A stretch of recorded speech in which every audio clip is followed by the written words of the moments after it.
You've got 10 minutes before this mission dies on the ground. The voice crackled over the hangar speakers, sharp and unforgiving, cutting through the thick Florida heat like a blade. The F-16 sat motionless under the harsh white lights, its sleek frame gleaming, its silence louder than any engine roar. Around it, a cluster of technicians moved in tight circles, their boots scraping against the concrete, their voices low but tense. Ryan Cole slammed his tablet down onto a rolling cart, the metallic clang echoing across the bay. "That's it. We're done," he snapped, running a hand through his sweat-damp hair. 6 hours, full diagnostics, every system checked green, and she still won't even try to turn over. A younger tech glanced at the cockpit, where the pilot sat strapped in, helmet resting on his knee, waiting, watching, saying nothing. The digital clock on the far wall ticked down in bold red numbers. 9 minutes, 42 seconds. The air smelled faintly of jet fuel and overheated circuits, a dry, electric tension that clung to every breath. Fuel pressure is stable. Avionics are clean. There's no reason this bird shouldn't fly, another technician muttered, scrolling through lines of perfect data that felt more like lies with every passing second. Ryan let out a bitter laugh, kicking the landing gear with the side of his boot. The dull thud carried across the hangar, a hollow sound that seemed to confirm what none of them wanted to say out loud. "Maybe it just decided it's done," he said. "Maybe this thing's finally a museum piece." A few of the crew forced a chuckle, but it died quickly, swallowed by the weight pressing down on all of them. This wasn't just another maintenance delay. This was a mission with eyes on it, a chain of command waiting for answers, and a countdown that didn't care about excuses. At the edge of the hangar, just beyond the bright spill of overhead lights, a figure stood in the shadow, unmoving. He wore a faded olive jacket, the fabric worn thin at the elbows, and a pair of old work boots that had seen more years than most of the crew combined. His hands rested loosely in his pockets, his posture relaxed, almost detached, as if the chaos unfolding a few yards away had nothing to do with him. But his eyes were fixed on the jet, not on the crew, not on the frantic screens or the flashing indicators, but on the aircraft itself, tracing its lines, its panels, its quiet defiance. The hum of the hangar seemed to fade around him, replaced by something deeper, something only he could hear. Ryan noticed him a moment later, his gaze narrowing as irritation found a new target. "Hey," he called out, his voice carrying sharp and loud. "This isn't a tour. You lost or something?" The old man didn't answer. He didn't even look at him. He took a slow step forward, just enough to bring the light across his face, revealing pale blue eyes that didn't match the softness of his age. They were steady, focused, unsettlingly calm. Another technician snorted under his breath. "Who let Grandpa wander into a restricted hangar?" The laughter came easier this time, a release valve for the pressure building in the room. Ryan folded his arms, stepping closer, asserting space, authority. "Sir, you need to step back," he said, the words are stripped of any respect. "We're dealing with a high-priority aircraft here." The old man finally stopped a few feet from the jet, his gaze drifting along the fuselage, lingering on a seam just beneath the intake. His head tilted slightly, like he was listening for something buried beneath layers of metal and noise. "She's not dead," he said quietly. The words were almost lost in the hum of the hangar, but they landed anyway, cutting through the tension with a strange, unexpected weight. Ryan blinked, caught off guard for half a second before the irritation came rushing back stronger. "Yeah," he shot back. "Then why don't you tell me what's wrong with it?" The old man didn't answer right away. He just kept looking at the jet, his expression unchanged, as the clock on the wall dropped under 9 minutes, the red numbers bleeding urgency into every corner of the room. And for the first time since the chaos began, something in the air shifted, subtle but undeniable, like the moment before a storm breaks. Ryan Cole stared at the intake panel, jaw tightening as the word hung in the air. Like something unwelcome. Alignment. It sounded too simple, too small, too far beneath the complexity of the machine in front of them. He let out a slow breath, shaking his head as if physically pushing the idea away. "No," he said firmly. "That is not how this works. You do not shut down a multi-million-dollar aircraft because of a fraction of a millimeter that is already within spec." He turned back toward the crew, raising his voice slightly, trying to pull the room back under control. We follow procedure. We trust the data. That is how this gets done. A few heads nodded, grateful for something solid to hold on to, but the confidence was thinner now, stretched by the quiet certainty in the old man's voice. The red digits on the wall slipped under 6 minutes, each second pressing harder against the edges of the moment. Lucas Reed swallowed, his gaze moving between Ryan and the old man, his instincts pulling him in a direction he did not fully understand. He stepped forward cautiously, his boots softer against the concrete than the others, his voice careful. "Sir," he said, addressing Ryan but glancing at the old man. "What if we just check it? It would take less than a minute to open the panel." Ryan turned on him immediately, frustration flaring. "And break a factory seal based on a guess?" he snapped. "You want to write that report? You want to explain why we delayed a mission, even further chasing a theory that has no data behind it?"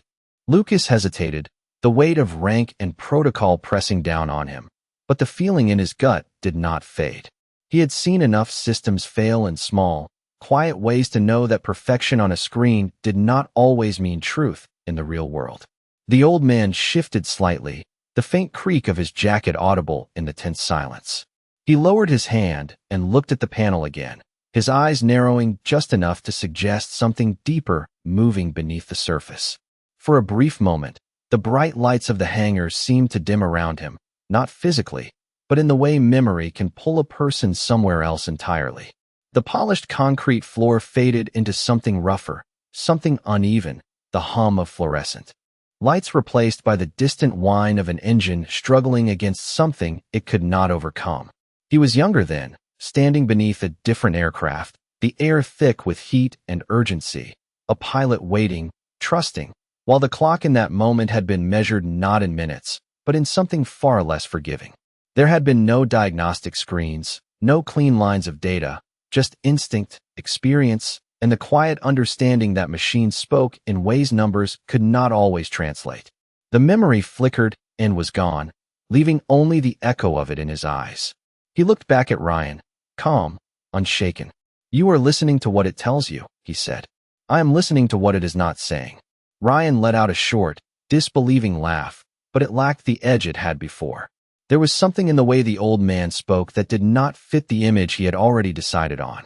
Still, the clock did not care about uncertainty. 5 minutes, 20 seconds. The pilot shifted again in the cockpit, his voice finally breaking in over the intercom, steady but tight. "Cole, I need a call," he said. "We are running out of time up here." The pressure snapped back into place instantly, sharp and undeniable. Ryan ran a hand down his face, weighing the risk, the protocol, the eyes that would be on him if this failed. He looked at the panel, then at the old man, then at Lucas, who stood there waiting, caught between fear and conviction. The hangar felt smaller now, the air heavier, every sound amplified by the ticking clock. "No," Ryan said finally, the word hard, final, an anchor to the rules he knew. "We stick to the data." But even as he said it, even as he turned slightly away, something in the room had already shifted beyond his control, a quiet current moving beneath the surface, waiting for the moment it would break through. The word "no" still echoed in the air when the clock dropped under 4 minutes, its red glow reflecting faintly across the polished skin of the aircraft, as if even the machine could feel the pressure building around it. Ryan Cole turned back toward the card, forcing his focus onto the tablet, scrolling through the same flawless data that had already failed them for hours, his movements sharper now, tighter, like he could squeeze a different answer out of the screen if he pushed hard enough. Behind him, the old man did not move. He stood quietly beside the intake, his gaze steady, his presence no longer ignored but still not accepted, like a fact no one was ready to acknowledge. Lucas Reed felt it again, stronger this time. That quiet pull that told him something was wrong in a way procedure could not fix. He looked at the panel, then at the clock, then at the pilot still waiting above them, and something in him made a decision before his rank had time to stop it. He stepped back, just far enough to slip a hand into his pocket, pulling out his phone with a subtle motion, turning his body slightly away from the group. His thumb moved quickly, not dialing a public line, not calling maintenance control, but reaching for a number he had only been told to use if something truly did not make sense. The line rang once, then twice. each tone stretching longer than it should have, until a calm voice answered on the other end. Lucas kept his voice low, controlled, but there was no hiding the urgency beneath it as he spoke, describing the aircraft, the diagnostics, the failure, and finally the man standing beside the jet, who claimed it was not pressure but alignment. There was a pause on the line, a silence that felt different from all the others, not uncertain, not confused, but heavy with recognition. "Say that name again," the voice asked, sharper now. Lucas hesitated for half a second, realizing he had never actually heard it. He glanced toward the old man, who still had not looked away from the aircraft, then back to his phone. "I do not have a name," he admitted. Another pause, shorter this time, followed by a quiet exhale. "Describe him," the voice said.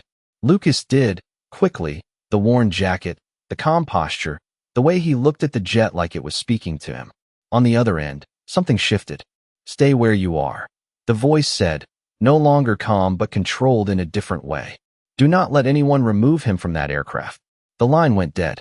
Lucas lowered the phone slowly, his heart beating harder now, not from fear, but from the growing sense that something much bigger had just been set in motion. Across the hangar, Ryan turned back toward the jet, his decision made, his patience gone. "That is it," he called out, his voice firm, final. "Pull the pilot. We are scrubbing the mission." The words cut through the room, triggering motion instantly as one of the crew moved toward the ladder, ready to relay the command. The pilot shifted in the cockpit, preparing to unstrap, his movements precise but reluctant. The old man finally moved. It was not fast, not dramatic, just a single step closer to the intake, his hand rising again, this time not stopping short. His fingers brushed lightly against the edge of the panel, a simple touch, almost gentle, but it carried a weight that seemed to stop the motion around him for just a fraction of a second.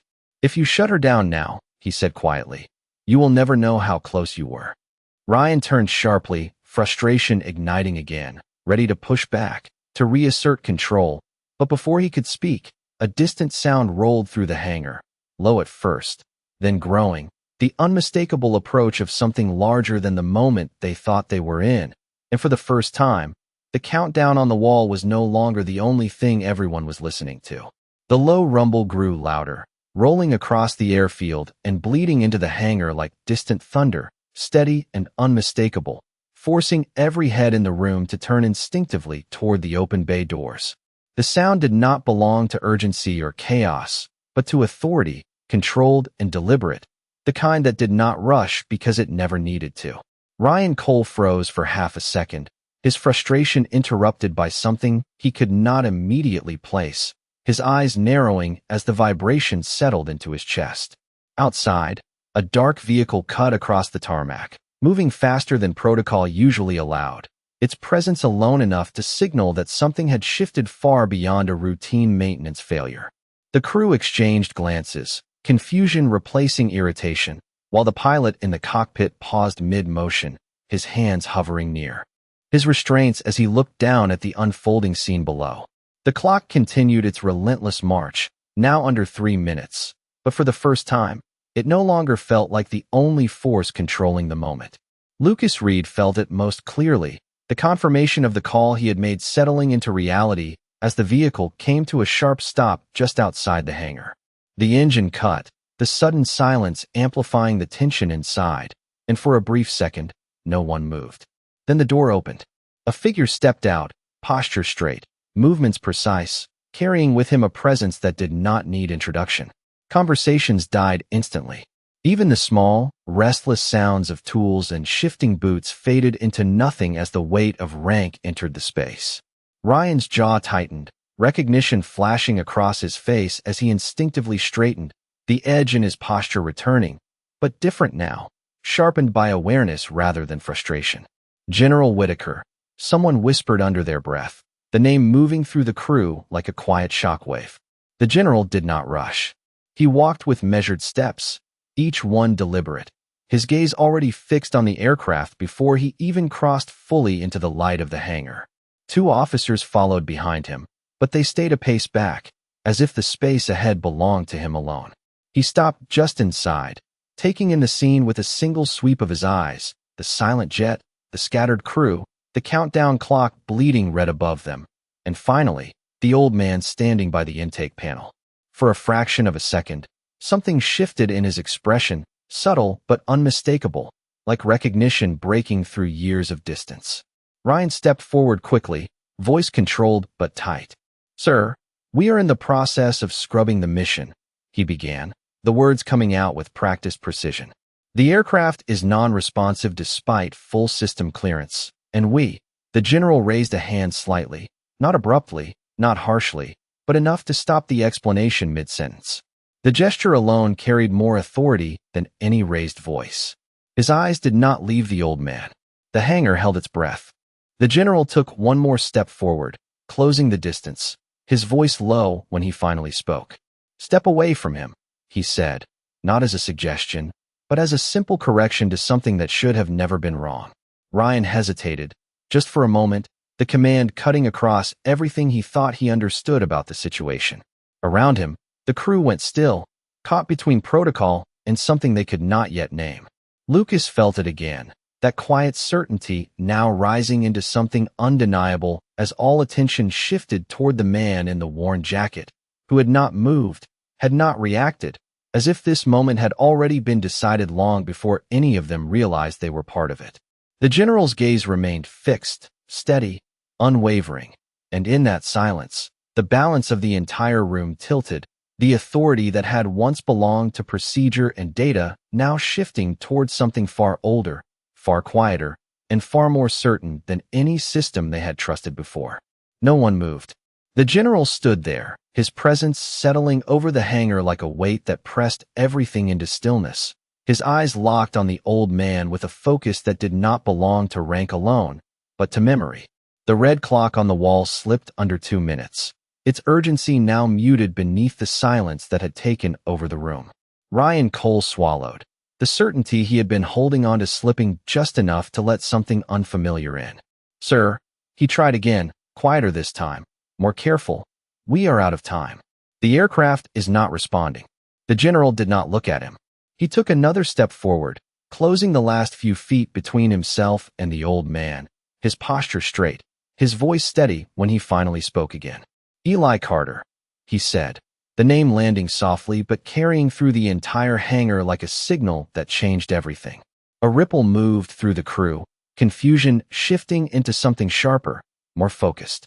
Ryan's eyes widened slightly, the name unfamiliar to him but clearly not insignificant to the man standing in front of him. The old man lifted his gaze for the first time, meeting the general's eyes, and for a brief moment, the years between them seemed to fall away. There was no salute, no formal exchange, just a quiet recognition that did not need words. "You are still listening to machines," Eli said calmly, his voice unchanged, as if the arrival of rank had not altered the equation at all. The general gave the smallest nod, something close to agreement, something closer to trust. He turned his head slightly, addressing the crew without raising his voice. "Everyone step back," he said. It was not loud, but it did not need to be. The command moved through the group instantly, boots scraping as technicians shifted away from the aircraft, creating space without hesitation. Ryan hesitated for a fraction of a second, then stepped back as well, the weight of the moment overriding everything he thought he knew about control. The pilot in the cockpit paused, hands still, watching closely now, no longer preparing to leave. The general's attention returned to Eli. "What do you need?" he asked. The question was simple, direct, and it carried something the room had not heard before, complete confidence. Eli did not answer right away. He reached out again, this time placing his hand firmly against the panel beneath the intake, feeling it, not measuring, not calculating, but sensing something deeper than numbers.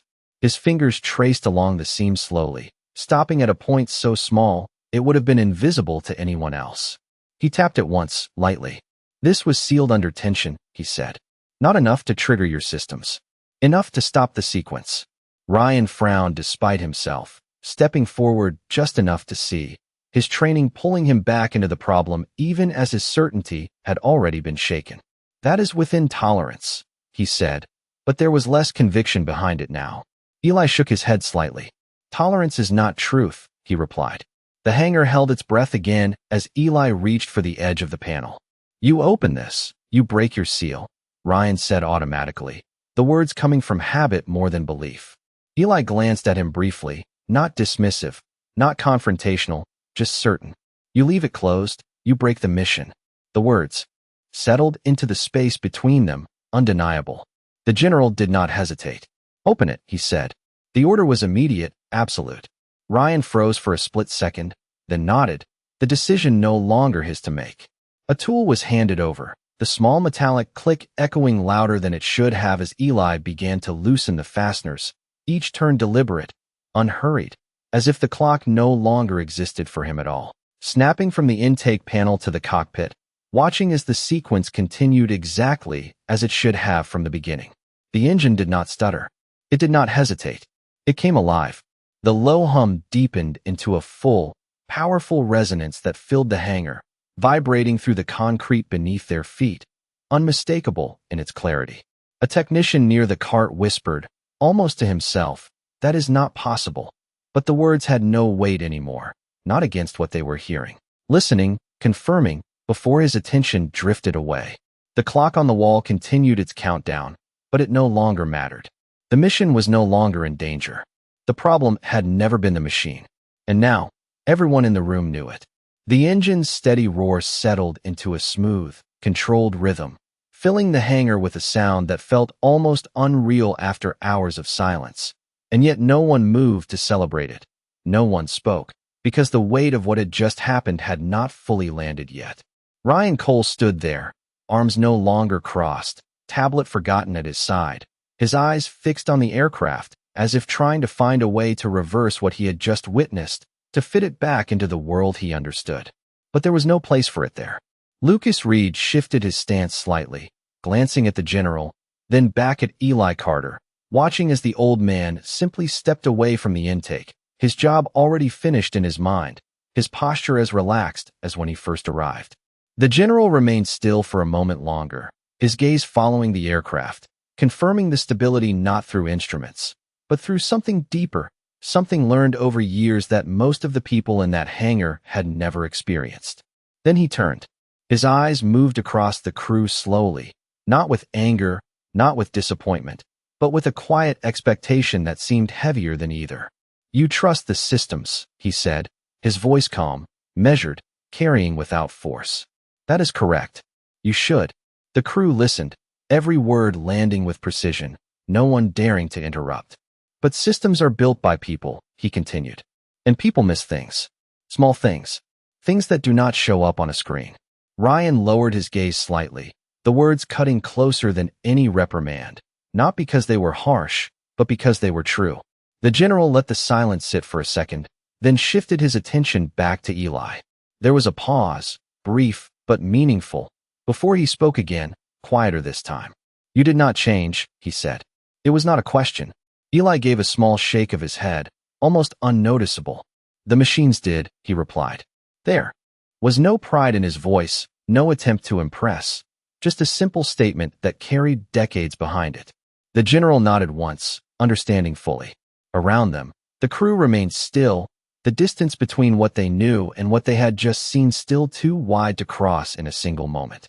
The pilot in the cockpit leaned slightly forward, looking down at Eli, and gave a subtle nod, one professional to another, an acknowledgement that did not need words.